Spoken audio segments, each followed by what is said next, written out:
So in this video, in a second, I'm going to show you how to prepare your data for graphing. So although this information is useful, we're going to want to kind of summarize it all into the just two things that I want to graph.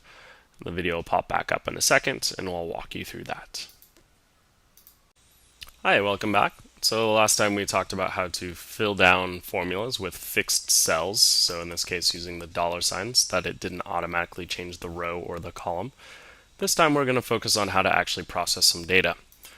So over here, under raw data, we have an experiment where we change the number of books underneath a ramp, therefore changing the height of the ramp, and we timed different trials for it.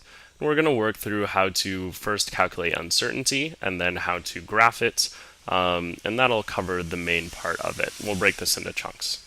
So the first thing I'm going to do is I'm going to look down here, and I notice that there are some data points that are not to the correct number of sig figs or digits.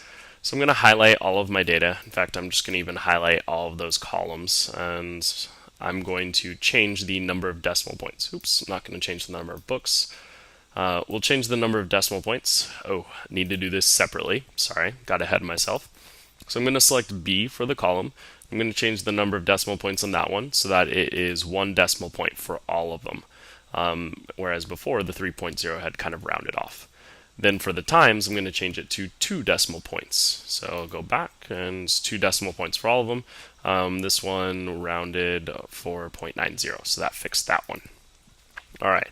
Next, I'm going to go ahead and calculate the average time.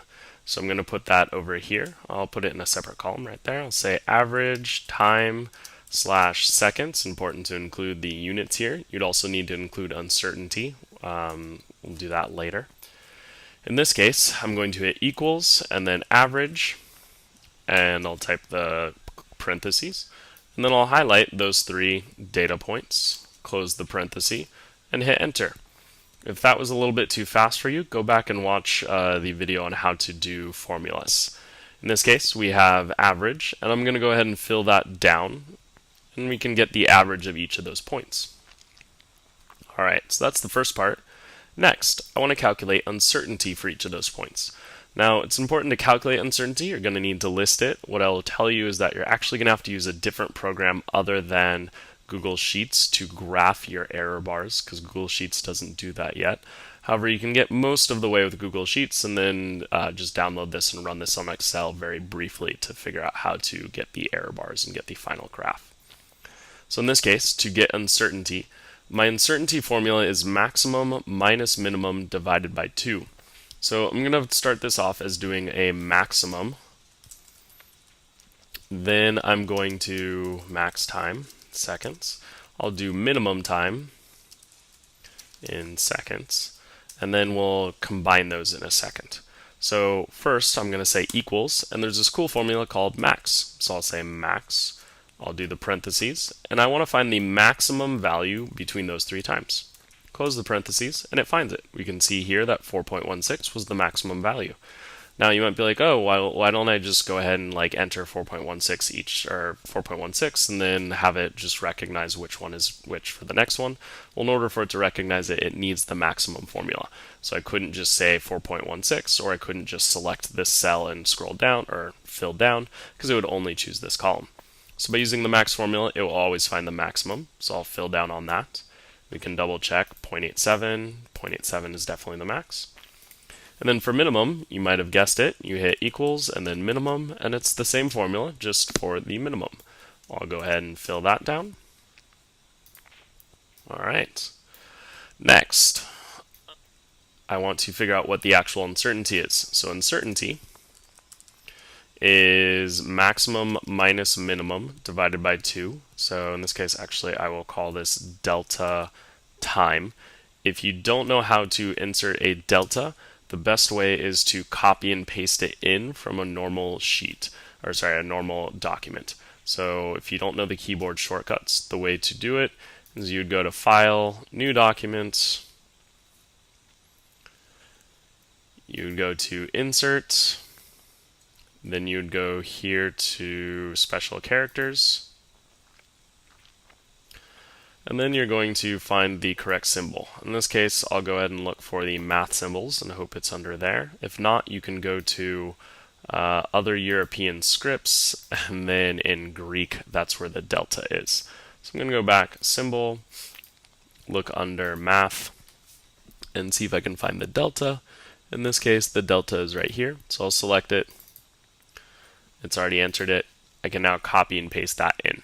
So Control C, and then Control V to make a delta. Alright, so delta for the uncertainty in time, and the delta or uncertainty in time is equal to the maximum minus the minimum divided by 2. Now you might be like, wait, that doesn't look right. You might think that max minus min divided by 2 should be maybe somewhere in between these two values, and you're correct. The reason why is because we didn't follow order of operations, so we actually have to put these in parentheses.